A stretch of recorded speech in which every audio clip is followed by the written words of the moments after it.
सुदूरपश्चिम प्रदेशको विकासप्रति समर्पित दिनेश एफएम 93.8 मेगाहर्जसँगै दिनेश खबरको फेसबुक पेज, अनलाइन र मोबाइलबाट समेत एकैसाथ प्रसारण भइरहेको राति 10 बजेको दिनेश खबरबाट महेश बडुको नमस्कार।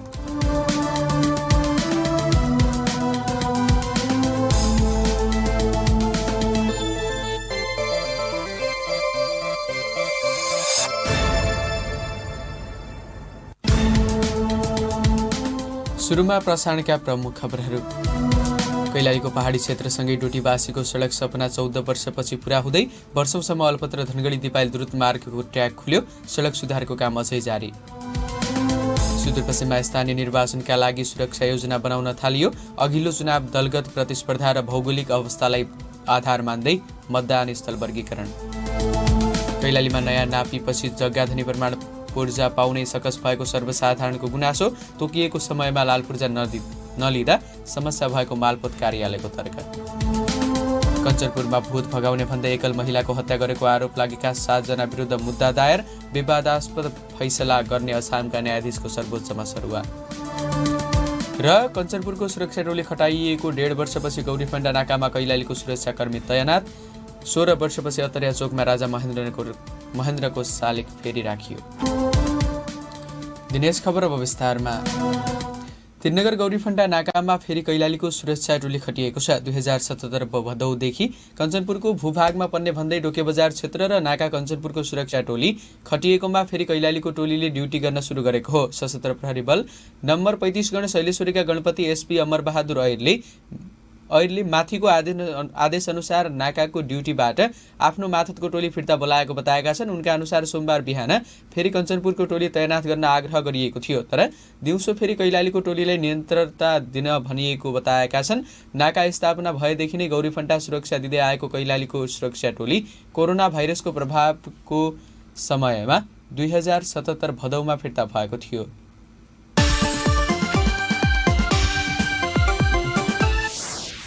बलात्कारको आरोप लगाउने महिलालाई 3.5 वर्ष कैद सजायको फैसला गर्ने अछामका न्यायाधीश नवीन कुमार जोशीको कासरुवा भएको छ। प्रधान न्यायाधीश दीपक कुमार कार्कीले जोशीलाई सर्वोच्च अदालतमा कासरुवा गराएका हुन्। न्याय परिषदका प्रवक्ता मानबहादुर कार्कीले न्यायाधीश जोशीलाई प्रधान न्यायाधीशले कासरुवा गरेपछि अछाममा अर्को न्यायाधीश पठाउने तयारी भइरहेको बताएका छन्। प्रारम्भिक छानबिनबाट जोशीलाई न्यायिक विचलन नदेखिएको तर कार्यक्षमताको अभाव हुन सक्ने पाइएको न्याय परिषदले जनाएको छ। गत चैत 13 गते बलात्कार भएको भन्दै जाहेरी दिने महिलालाई प्रतिरक्षाको मौका समेत नदिई कैद सजाय हुने फैसला गरिएको थियो।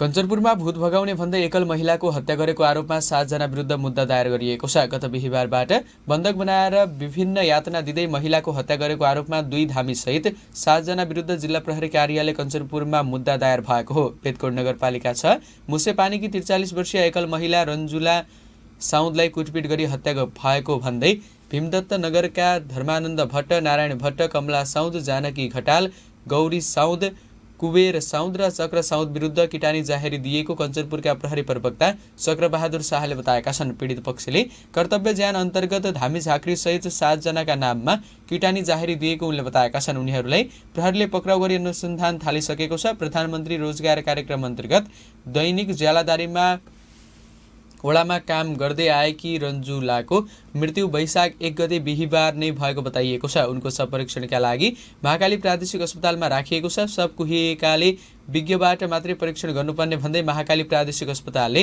सेती प्रादेशिक अस्पताल कैलालीबाट विज्ञ माग गरेको छ। रन्जुला नाताले जेठानी पर्ने कमला साउदको घरमा उपचारका लागि गएकी थिइन्। कमलाको घरमा धामी आएकाले चैत 27 गते उनी त्यहाँ पुगेकी थिइन्। त्यसपछि पुनः सोही घरमा गएकी रन्जुलाको वैशाख 1 गते 2 बजे दिउँसो मृत्यु भएको थियो, तर घटना लुकाउन वैशाख 3 गतेसम्म फुकफाक गरिएको थियो। धामी झाँक्रेको समूहले रन्जुलालाई आगोमा तताएको फलामे रडले हान्ने गरेको उनका आफन्तले बताएका छन्।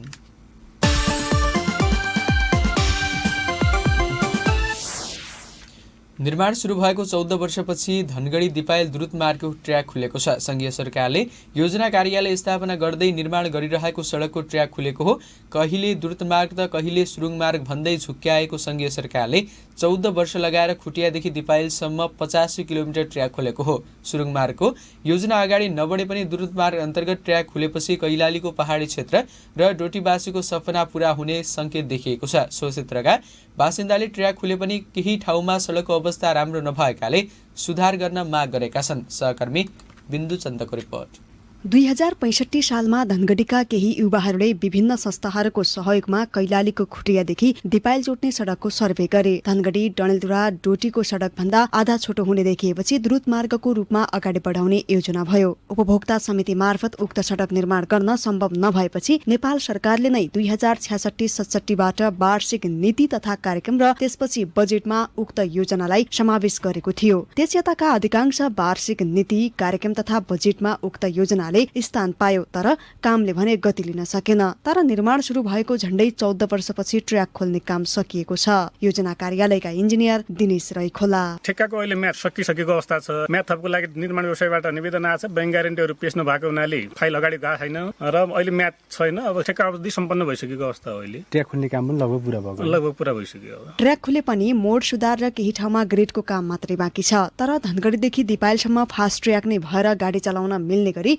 सडक तयार भइसकेको योजना कार्यालयले जनाएको छ। अहिले पनि 8वटा ठेक्का चालु अवस्थामा छन्। 6वटा ठेक्का मार्फत सडक सुधारको काम भइरहेको छ भने बाँकी 2 ठेक्का मार्फत कालोपत्रीको काम थालिएको छ। धनगढीदेखि कैलाली खण्डमा 13 किलोमिटर र डोटीमा 9 किलोमिटर सडक कालोपत्रीका लागि ठेक्का भइसकेको हो। कैलालीको पहाडी क्षेत्रका बासिन्दा र डोटीवासीले वर्षौंदेखि सडकको काम अलपत्र हुँदा शास्ति भोगेको र ट्र्याक खुलेसँगै सहज हुने अपेक्षा गरेका छन्। बिमारी बोक्दा सर मैले यो उमेर भयो 40-50 बिमारीलाई बोक्यौँ। टु व्हीलर गाडी आइदिएपछि हामीलाई त्यति दुःख थिएन। टु व्हीलर गाडी यहाँ सोमबार सुदूरपश्चिम प्रदेशका मुख्यमन्त्री त्रिलोचन भट्टले धनगढी दिपायल द्रुत मार्गको अनुगमन गरेका छन्। द्रुत मार्ग अन्तर्गत कैलालीको चुरे गाउँपालिका वडा नम्बर 1 क्षेत्रमा मुख्यमन्त्री भट्टले सडकको अनुगमन गरेका हुन्। सो क्रममा स्थानीयसँग कुराकानी गर्दै मुख्यमन्त्री भट्टले ट्र्याक खोल्ने काम सम्पन्न भएको बताउँदै सडक चौडा बनाउँदै व्यवस्थित गर्ने काम छिट्टै हुने दावी गरे। अलिकता काम ढिला भयो, पोर्सालै दिनुपर्ने हो। यही छ हाम्रो नेपालमा काम गर्नेले ढिलो सुस्ती हुन्छ।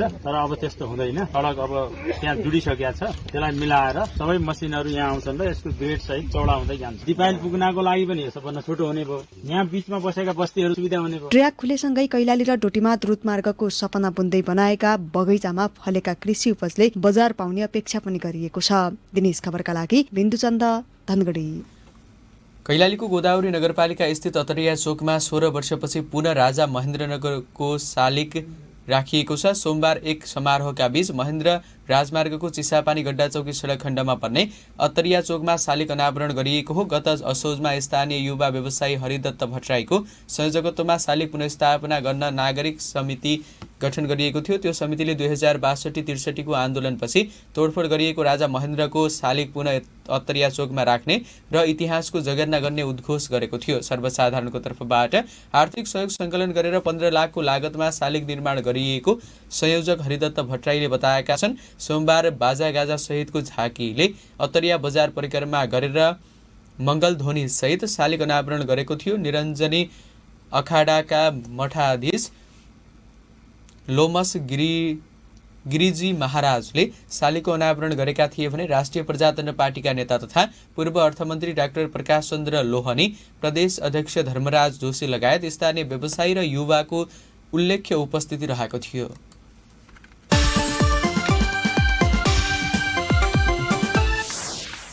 सुदूरपश्चिम प्रदेशमा स्थानीय निर्वाचनका लागि सुरक्षा योजना बनाउन थालिएको छ। प्रदेश प्रहरी कार्यालयले वैशाख 30 गते हुने स्थानीय तह निर्वाचनका लागि विशेष सुरक्षा योजना बनाउन थालेको हो। निर्वाचनलाई भयरहित वातावरणमा सम्पन्न गर्न निर्वाचन लक्षित सुरक्षा योजना बनाउन लागि हो। कैलालीमा भने 52 मतदान स्थललाई अति संवेदनशीलको सूचीमा समावेश गरिएको छ।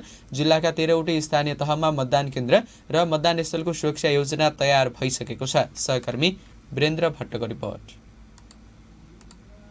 सुदूरपश्चिममा 2074 को स्थानीय तह निर्वाचनलाई आधार बनाउँदै सुरक्षा रणनीति तयार गर्ने गरी जिल्ला सुरक्षा समितिहरूलाई क्रियाशील बनाइएको हो। सुरक्षा समन्वय समिति कैलालीले पनि 52 मतदान स्थललाई अति संवेदनशीलको सूचीमा राखेको छ। यस्तै 236 मतदान स्थल मध्ये सुरक्षाका हिसाबले 131 सामान्य र 53 मतदान केन्द्र अति सामान्यको सूचीमा समावेश गरिएको छ।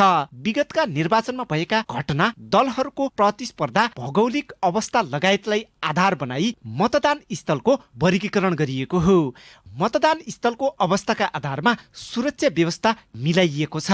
जिल्ला प्रशासन कार्यालय कैलालीका सूचना अधिकारी शिवराज जोशी, स्थानीय तहको निर्वाचन सुरक्षित योजना बनाएको छौँ। त्यो बनाएको सुरक्षा योजना अनुसार चाहिँ हामीले अहिले जिल्ला पनि त्यो अनुसार गरेको छ। त्यो अनुसार चाहिँ निर्वाचनमा अहिले यसमा अति संवेदनशील 52 अनि संवेदनशील 131 छ, सामान्य चाहिँ 53 हो। मतदान स्थलको हाम्रो चाहिँ 236 वटा हो। मतदान स्थलबाट मतगणना स्थलसम्म मतपेटिकालाई सुरक्षित ढुवानी गर्न समेत आवश्यक सुरक्षा रणनीति बनाइएको छ। निर्वाचन आयोगले मतगणना स्थलमा सीसीटीभी क्यामेरा जडान गर्न निर्देशन दिएपछि सुरक्षा टोलीले मतगणना स्थलको निरीक्षण समेत गरिरहेको छ। यसपटक कहीँ कतैबाट हिंसात्मक गतिविधि नहुने सुरक्षा निकायको विश्लेषण छ। मतदान र मतगणना स्थलमा खटिने कर्मचारीहरूको व्यवस्थापन, मतपेटिकाको मौजदात विवरण अध्ययन, मसलन्दका सामग्रीहरूको व्यवस्थापन लगायतको काम भइरहेको छ।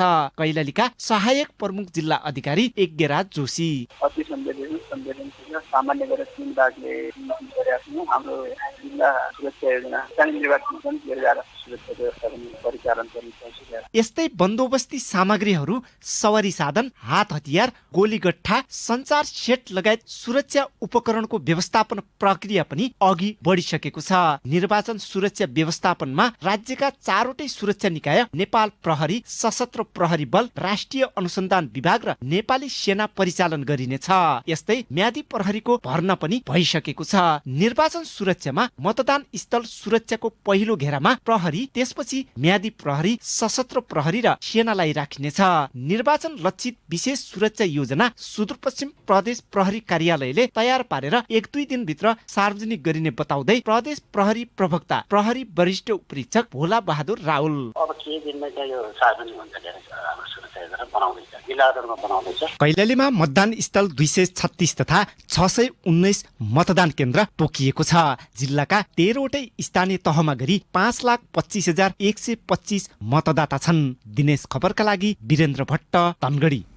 स्थानीय तह निर्वाचनका लागि नेकपा एमाले डडेलधुराले अमरगढी नगरपालिकाका लागि आकांक्षी उम्मेदवारको नाम सिफारिस गरेको छ। जिल्ला सदरमुकाममा रहेको अमरगढीको प्रमुखका लागि 8 जना र उपप्रमुखका लागि 3 जनाको नाम जिल्ला कमिटीले प्रदेश कमिटीलाई सिफारिस गरेको हो। मेयर पदमा हालका मेयर विश्वेश्वर प्रसाद ओझा, जिल्ला अध्यक्ष प्रकाश साउद, प्रदेश कमिटी सदस्य यज्ञराज अवस्थी, प्रदेश सदस्य तथा प्रेस चौतारी नेपालका केन्द्रीय सदस्य करण ताम्राकारको नाम सिफारिस गरेको छ। यस्तै जिल्लाका उपसचिव अन्जु गैर, ज्ञानेन्द्र जोशी, भीम रोकाया र जित ताम्राकारको नाम सिफारिस गरेको छ। यस्तै उपप्रमुखमा जिल्ला कमिटी सदस्य इन्दिरा ताम्राकार, जिल्ला कमिटी सदस्य कलावती कडायत र अन्यमा सङ्की जिल्ला सचिव कुमारी फूल चौधरीको नाम जिल्ला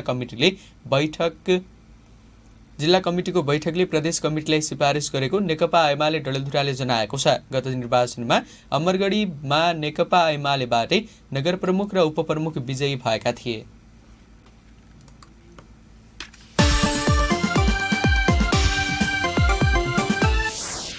कञ्चनपुरमा पछिल्लो समय स्थानीय उत्पादनमा कमी आउँदा बजारमा तरकारी उपलब्धतामा कमी आउनुका साथै मूल्य आकाशिएको छ। मौसममा आएको फेरबदलका कारण नगदे बालीका रूपमा लगाइने तरकारीमा समस्या आएपछि उत्पादनमा समेत कमी आएको हो। कञ्चनपुर मण्डी व्यवसायी सङ्घका पूर्व अध्यक्ष तर्कराज भट्टले स्थानीय तरकारी फर्सी, लौका, भन्टा मण्डीमा आए पनि अन्य तरकारी भने भारतीय बजारबाट आयात भइरहेको बताएका छन्। उनले भारतबाट टमाटर आउँदै सिमला मिर्च, प्याज, आलु, बोडी, भिन्डी, गाजर लगायतको नियमित आयात भइरहेको बताएका छन्। यसै गरी गड्डा चौकी हुँदै आयात गरिने तरकारी कैलालीको अत्तरिया स्थित मण्डीमा रहेको प्रयोगशालामा स्याम्पल जाँच हुने गरेको भट्टले बताएका छन्। मण्डीमा अहिले लौकी फर्सीको मूल्य घटे पनि अरू तरकारीको भने महँगो नै रहेको व्यापारीहरूको भनाइ छ। महेन्द्रनगर स्थित मण्डीका तरकारी व्यवसायी अनिल प्रसाद चौधरीले कागतीको मूल्य बढेको बताएका छन्। यसैगरी कृषि ज्ञान केन्द्र कञ्चनपुरका कृषि प्राविधिक सहायक जनक सिंहले नयाँ तरकारी बजारमा आउन बाँकी र पुराना उत्पादन सकिने बेला भएकाले बजारमा तरकारीमा कमी देखिएको बताएका छन्।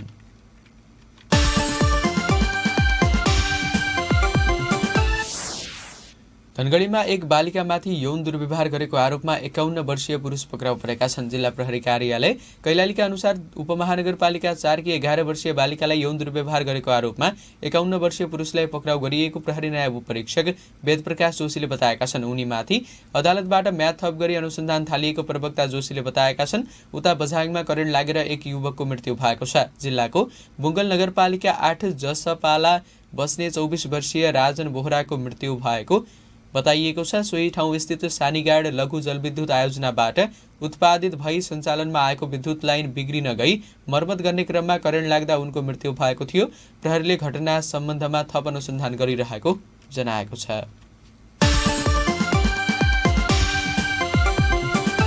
कैलालीमा नापीपछि लाल पूर्जा लिन निकै सकस हुन थालेको छ। पुनः नाप जाँच र हाल साबिक अनुसारको लाल पूर्जा लिन पटक पटक नापी कार्यालय र मालपोत कार्यालय जानुपर्ने बाध्यता रहेको सर्वसाधारणले गुनासो गरेका हुन्। तर अधिकारीहरूले भने नक्सा शाखाबाट हाल साबिकको जग्गाधनी प्रमाण पूर्जा तोकिएको समयमा नलिएकाले नयाँ लाल पूर्जा लिन केही समय लागेको हुन सक्ने बताएका छन्। सहकर्मी नारायण अवस्थीको रिपोर्ट। नयाँ नापी भएको धनगढी उपमहानगरपालिका क्षेत्रमा जग्गा भएका जग्गाधनीले हाल साबिक अनुसारको नयाँ जग्गाधनी प्रमाण पूर्जा पाउन निकै झन्झटिलो प्रक्रिया रहेको गुनासो गरेका छन्। नयाँ नापी भएपछि पुरानो लाल पूर्जा प्रयोजनहीन हुने तर नयाँ लाल पूर्जा हासिल गर्न नापी कार्यालय र मालपोत कार्यालयको चक्कर लगाउनु पर्ने बताउँछन् धनगढीका स्थानीय तिल बहादुर चन्द। अध्यावधि गर्नलाई 400 रुपियाँ भएर राजस्व लाग्ने भयो, 1500 2000 रुपियाँ त्यो लेखनदार लिने भयो, अनि त्यो फाट जाने मुद्दामा जाने भयो। मुद्दाले फेरि त्यो यता मिलेन उता मिलेन भने फेरि त्यो नापी कार्यालयमा पठाउने भयो। फेरि त्यो अमिन लगेर फेरि फिल्डमा गएर 25-30 कोट लाग्छ त्यहाँ। त्यसपछि आएर बल्ल अध्यावधि गर्ने। अध्यावधि त्यसले गर्नु पर्यो नि, त्यो डाइसकेपछि त त्यसले मिलाउनु पर्यो। त्यो एकदम झन्झटिलो खर्च पनि भयो, झन्झटिलो पनि भयो, उल्टा खर्च भयो नि त, डबल खर्च, यता पनि खर्च भयो त्यहाँ पनि खर्च। नापी कार्यालय मातहतको नाप नक्सा शाखाले धनगढी उपमहानगरपालिकाको वडा नम्बर 9, 11 र 14 मा यसअघि नै नाप जाँच गरिसकेको छ। ती वडामा रहेका जग्गाधनीलाई नाप नक्सा शाखाबाटै नयाँ लाल पूर्जा वितरण गर्ने प्रावधान रहेको र त्यसका लागि वडा कार्यालय मार्फत सर्वसाधारणलाई सूचना दिइएको भए पनि जग्गाधनी लाल पूर्जा लिन नआएको कारण जग्गा नाप जाँचको श्रेष्ठता बाँकी पूर्जा तामेली निवेदन दर्ता किताब पूर्जा वितरण भरपाई किताब मालपोत कार्यालयमा बुझाइएको र त्यहीबाट हाल साबिकको पूर्जा लिनुपर्ने व्यवस्था रहेको नापी कार्यालयले जनाएको छ। हाल साबिकको लाल पूर्जा नाप नक्सा शाखाबाट वितरण हुँदा सम्पर्कमा आएको अवस्थामा लाल पूर्जा पाउन सहज हुने तर मालपोतमा आएपछि नापी र मालपोत जानुपर्ने भएकोले सर्वसाधारणलाई झन्झटिलो लागेको हुन सक्ने बताउँछन् नापी कार्यालय कैलालीका सूचना अधिकारी नवराज अवस्थी। टोलीबाट नाप नक्सा गरे हुन्छ, टोलीमै दर्ता पनि गरिरहेका छौँ। टोलीबाट फर्चेट गर्ने कामहरू टोलीबाटै नाप नक्सा शाखाबाटै दर्ता गरेर पूर्जा उपलब्ध भएमा सजिलो हुन्छ। नयाँ नापीपछि नाप नक्सा शाखाबाटै उसले सार्वजनिक गरेको सूचनाको आधारमा लाल पूर्जा नलिएपछि हाल साबिकको पूर्जा पाउन केही समस्या भएको अधिकारीले पनि स्वीकार गरेका छन्। नाप नक्सा शाखाले सजिलो पूर्जा वितरण गरेको तर ब्लकमा नापी भएको जग्गाको पूर्जा वितरण गर्न जटिल भएको बताउँदै मालपोत कार्यालय धनगढीका सूचना अधिकारी हरिप्रसाद केसी। वास्तवमा अब यो पुनः नापी गर्ने गुस्वाको अधिकार सम्पन्न हुन्छ। त्यसले नापी गरिसकेपछि जग्गाहरूको सम्पूर्ण नयाँ पूर्जा पब्लिकलाई वितरण गरेर अनि त्यसको श्रेष्ठता यहाँ बुझाउनु पर्नेमा जो सजिलोसँग मिलेको छ त्यो बुझाएर अधिकांश जटिल सम्पन्न हुन नसकेका कामहरू बुझाइएको अवस्था हो। नयाँ नाप जाँच गर्दा फिल्डमा जग्गाधनी नआएको अवस्थामा ब्लक नापी गर्नु परेको बताइएको छ। धनगढी उपमहानगरपालिकाको वडा नम्बर 9, 11 र 14 को नयाँ नापी बमोजिमको लाल पूर्जा वितरण भइरहेको भए पनि अन्य वडाका जग्गाधनीले भने मालपोत कार्यालयबाट हालसाबिक गर्नुपर्ने बताइएको छ। जग्गाधनी नै तोकिएको समयमा लाल पूर्जा लिन नआएकोले मालपोत कार्यालयलाई विवरण बुझाउनु परेको बताइएको छ। दिनेश खबरका लागि नारायण अवस्थी, धनगढी।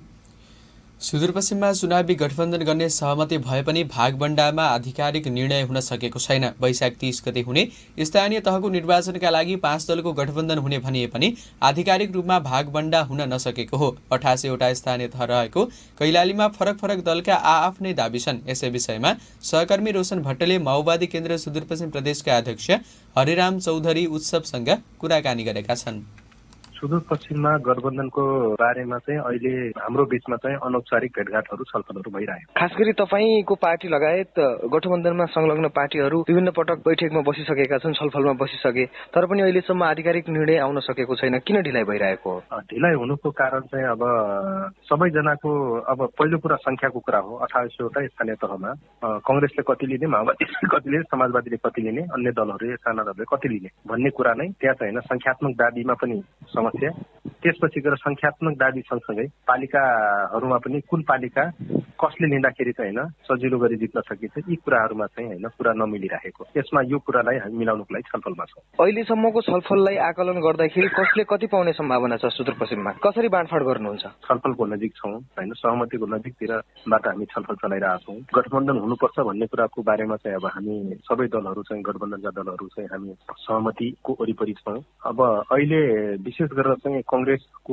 स्थानीय तहमा चाहिँ बढी पहुँच भएको कारणले गर्दाखेरि, उसको यसभन्दा अगाडिको भएको कारणले गर्दाखेरि कांग्रेसको अलि बढी, त्यसपछि गएर माओवादीको दोस्रोमा, तेस्रोमा समाजवादी, त्यसपछि अन्य दलहरूको सहभागिता रहन्छ। 74 को चुनावमा कांग्रेसले जितेको ठाउँमा कांग्रेसले लिने, माओवादीले जितेको ठाउँमा माओवादीले लिने र अन्य बाँकी रहेको ठाउँमा समाजवादीलाई दिने भन्ने कुरा भइरहेछ भन्ने छ। यस्तो सहमति हुँदै हो र? त्यो पनि हो, त्यो पनि एउटा आधार हो। एमाले जितेको ठाउँमा अलि बढी चाहिँ भागबड्डा गरेर जानुपर्ने अवस्था पनि देखिन्छ। कतिपय ठाउँमा चाहिँ अब कांग्रेसले जितेको, माओवादीले जितेको ठाउँमा पनि अरू पार्टीको राम्रो छ भने त्यहाँनिर पनि अहिले सहमति गर्ने कुरा छ। कहिलेसम्म तपाईँहरूको सहमति टुङ्गोमा पुग्छ? सहमति त टुङ्गोमा पुर्याउने पर्ने त आज साँझसम्म हो, तर पुगेको छैन। हामी चाहिँ छलफलमा छौँ। उनी थिए माओवादी केन्द्र सुदूरपश्चिम प्रदेशका अध्यक्ष हरिराम चौधरी उत्सव सहकर्मी रोशन भट्टसँग कुराकानी गर्दै।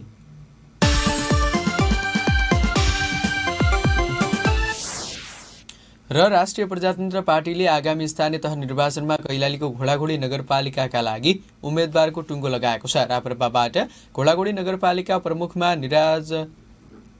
निराज मल्ल सर्वसम्मत भएका छन्। मल्लकै नेतृत्वमा सोमबार वडा अध्यक्षहरूको पनि उम्मेदवारी सार्वजनिक गरिएको हो। घोषणा गरिए अनुसार वडा नम्बर 3 मा रामनाथ चौधरी अध्यक्ष उम्मेद्वार बन्ने भएका छन्।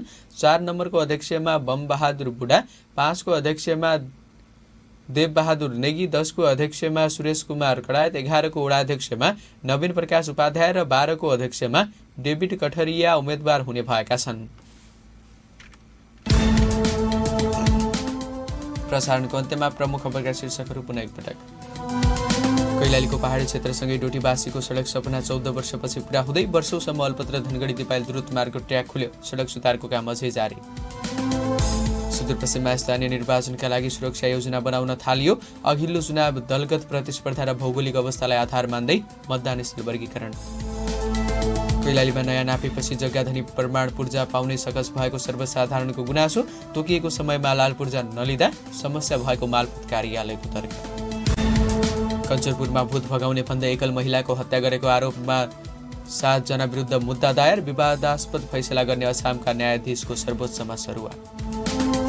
र कञ्चनपुरको सुरक्षा टोली खटाइएको 1.5 वर्षपछि गौरी फण्डा नाकामा कैलालीकै सुरक्षाकर्मी तैनात। 16 वर्षपछि अत्तरिया चोकमा राजा महेन्द्रको शालिग फेरि राखियो। सुदूरपश्चिम प्रदेशको विकासप्रति समर्पित दिनेश FM 93.8 मेगाहर्जसँगै दिनेश खबरको फेसबुक पेज, अनलाइन र मोबाइलबाट समेत एकैसाथ प्रसारण भइरहेको राति 10 बजेको दिनेश खबर सकियो। हाम्रो समाचार भोलि बिहान 6:30 बजे प्रसारण हुनेछ। अहिलेको समाचार बुलेटिनबाट म महेश बडुलाई पनि बिदा दिनुहोस्। नमस्कार, शुभरात्रि।